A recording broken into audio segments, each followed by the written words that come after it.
on a commencé à travailler avec Hassan Halwani. Il devait animer les images, parce qu'on n'avait pas de film. Et donc on a commencé à travailler, et puis quand on a trouvé les films, son projet s'effondre. Et là, tout d'un coup, on s'est dit qu'il y a quelque chose de très intéressant qui était là. C'est que, comme on avait traité de ce passé, et qu'on voulait le réactiver au présent, chaque fois qu'on rencontrait quelqu'un, il nous disait « Vous imaginez si ce projet avait continué, où on serait ?» Donc il y avait cette idée d'un futur, mais qu'on avait du mal à imaginer. Et là, on s'est souvenu d'un texte de Hannah Arendt, qui s'appelait en anglais « Between Past and Present », où elle dit qu'il y a une brèche. En fait, je ne sais pas si les Arabes ici, il n'y a quasiment pas de science-fiction ou d'anticipation dans le monde arabe. Il y a comme une impossibilité de se projeter. Et cette impossibilité de se projeter, elle était peut-être due à ce que Hannah Arendt appelle la rupture entre ce passé et ce présent, et l'impossibilité de se projeter. Donc il fallait absolument faire ce qu'elle disait, c'est se projeter dans ce futur fut-il incertain. Et donc on a eu envie de travailler là-dessus. Ce n'est pas un futur idéal pour nous. On ne le souhaite pas vraiment. D'ailleurs, pour beaucoup de gens, il est déjà caduque, c'est-à-dire c'est une uchronie, dans le sens où c'est un futur pensé à partir de 1960, même si certains éléments ne peuvent plus avoir lieu. Donc, par exemple, il n'y a jamais eu les guerres civiles. Le Modka, qui était l'équivalent du café Flore, existe toujours. Donc c'est comment on imagine un monde plausible à partir d'une certaine logique, si certains éléments s'étaient développés à partir de 66. Donc je ne sais pas si j'ai répondu à ça. Ce n'est pas un monde idéal. Loin de là. Parce que si vous suivez ce qui est dit, on dit qu'au début, c'est l'armée qui va maîtriser les éléments, puis après les scientifiques prendront le... Mais par exemple, je ne sais pas, on a du gaz offshore au Liban. On ne s'est toujours pas entendu sur l'étude. Alors que les Israéliens, en association avec les Chypriotes, ont commencé à l'exploiter. Mais nous, on ne sait pas quel ministre va financer l'étude, on va dire, et se financer sur l'étude. Vous voyez, donc voilà. Bonsoir, j'ai une question par rapport au générique de fin. C'est quoi la chanson de Fayrouz qu'on entend, parce que je m'intéresse beaucoup aux musiques de films, et il y a une chanson de Fayrouz sur le générique. Oui. C'est quoi le titre? Bint el-Haris.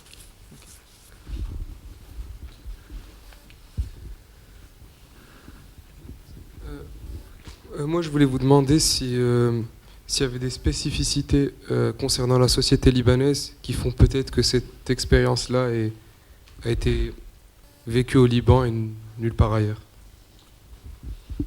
Si, selon vous, il y a quelque chose...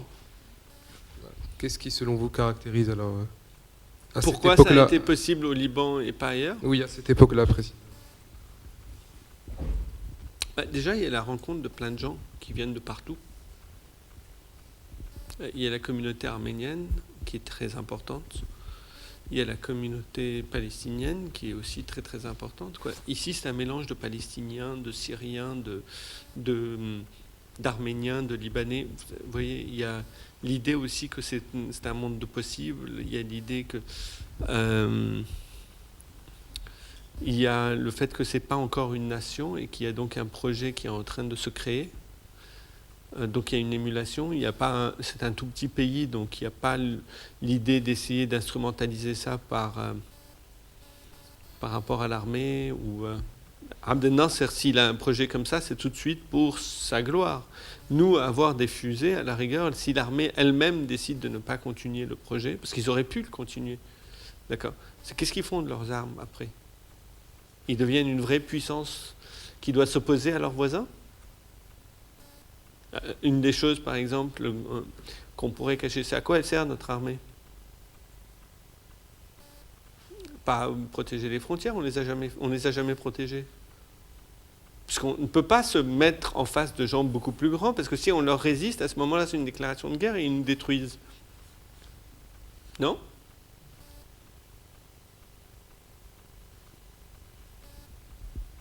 Donc c'est spécifique à une région. Et puis il y a un espoir, il y a plein de choses qui se passent à ce moment-là. Donc votre question est un peu difficile parce que moi je ne... Dans plusieurs pays arabes, on a eu des mélanges.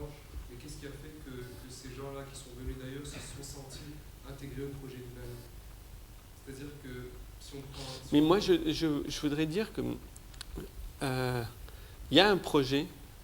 Et c'est lui, après, qui peut être considéré comme un de nos travaux plastiques. S'appelle le cercle de confusion. Et c'est une grande photographie de Beyrouth. Elle est exposée, en l'occurrence celle-là, en ce moment à Metz, et elle va être exposée à partir de après-demain à Marseille, au MUSEM. C'est une grande photographie aérienne de Beyrouth qui est découpée en 3000 morceaux. Et ces 3000 morceaux sont collés sur un miroir et les gens peuvent venir prendre un fragment. Derrière chacun de ces fragments, il y a marqué « Beyrouth n'existe pas ». C'est une phrase, c'est une référence lacanienne à « la femme n'existe pas ». Ça ne veut pas dire qu'elle n'existe pas physiquement, ça veut dire que c'est l'objet d'un fantasme. Et ce travail, c'est véritablement pour essayer d'échapper aux définitions sur Beyrouth. On a toujours voulu définir les choses et ne pas accepter la chaîne flottante du sens. Et c'est pour ça que votre question me gêne un tout petit peu. Il n'y a pas de spécificité, parce qu'il n'y a pas d'identité arrêtée. Il n'y a pas d'idée. Ce que j'aime, c'est dans le fait que c'est un petit pays, c'est qu'on n'arrive pas à prétendre à être même une nation. Vous voyez ce que je veux dire? C'est un peu compliqué, mais pour moi, il faut essayer d'échapper à la définition, pour que ça soit toujours un lieu de réflexion, de production.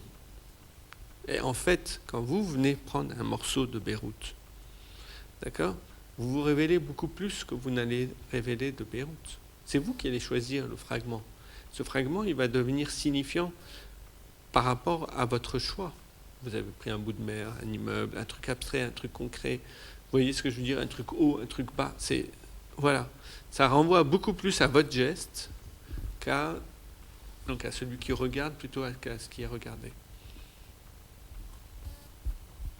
Bonsoir. Après l'aventure de la Venice Rocket Society, quelle sera votre prochaine aventure? Est-ce que vous avez une idée d'un documentaire ou d'un film à réaliser prochainement? Là, j'ai envie de retravailler sur une fiction. Mais ça va prendre un peu de temps. Bonsoir. Premièrement, je voudrais vous féliciter. C'est excellent, et même pour nous, les Libanais, c'est nouveau. Mais je voudrais vous demander, est-ce que vous avez pensé, ou pensiez-vous, de parler avec le gouvernement libanais pour incarner cette partie de l'histoire libanaise dans notre livre d'histoire, comme quoi ils ne sont pas mis d'accord sur la partie récente de l'histoire? Faut rester... Je suis qu'un cinéaste. J'interviens sur du réel, mais c'est symbolique.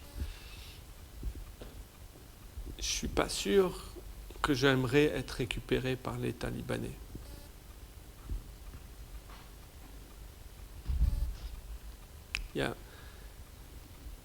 Il faut... pour revenir à ce que je disais sur le cercle de confusion, on crée parfois des dispositifs qui vont provoquer certaines choses dans le pays, ailleurs, etc. Ces certaines choses ne doivent pas, après, être simplifiées. Ce n'est pas de la communication qu'on fait, c'est l'inverse de la communication. Très souvent, les gens imaginent que l'art et la communication, par exemple au Liban, c'est souvent mélangé en termes pédagogiques à l'EUB, au BUC, etc., dans le système américain. Pour moi, c'est presque l'opposé comme stratégie. Je ne sais pas à qui je m'adresse, je ne connais pas le message, etc. Et il faut garder la complexité, rendre compte de la complexité. Donc, je n'ai pas envie de me retrouver dans un endroit où ça va refermer tous les sens. Manoug a été honoré à un moment, je crois qu'il aurait été encore plus honoré si le président l'avait décoré. Moi, par exemple, ça ne m'intéresse pas. Bonsoir. Est-ce que votre film a suscité de l'intérêt en Arménie au sein de la diaspora arménienne? Au sein de la diaspora arménienne, beaucoup. En Arménie, je ne sais pas, on va le présenter après, mais l'Arménie, par exemple à Yerevan, ils ne sont pas forcément au courant de ce qui se passait au Liban. Maintenant, une des choses qui nous a le plus intéressé, c'est en travaillant sur cette idée de la communauté arménienne. Longtemps, on a cru que c'était du fait de cette communauté arménienne que le projet a été oublié. Parce qu'une grande partie de cette communauté arménienne a émigré. Elle continue à émigrer. D'ailleurs, ils ont émigré étrangement après les guerres civiles. C'est-à-dire entre 1990 et 2010, 150 000 d'entre eux ont immigré rien qu'à LA. Ce qui est énorme par rapport au Liban. Je ne sais pas comment répondre véritablement à cette question-là, parce que je n'imagine pas que tous les Arméniens sont identiques. Une des explications aussi de ce projet, ça a été de l'oubli de ce projet, c'est peut-être qu'il s'agissait d'un projet protestant, alors que la majorité était orthodoxe, etc. C'est une des explications, mais moi j'en sais rien. Voilà, je pense qu'il n'y a plus de questions. On vous remercie tous d'être venus et surtout pour ceux qui viennent de loin de s'être déplacés. Et bien sûr, on vous remercie, vous, Monsieur Khalil, d'avoir accepté notre invitation, de nous avoir honorés ce soir. Donc, l'année touche à sa fin. C'est la fin des événements d'HEC Monde Arabe. On vous donne rendez-vous l'année prochaine en espérant vous voir toujours au rendez-vous. Merci. Merci.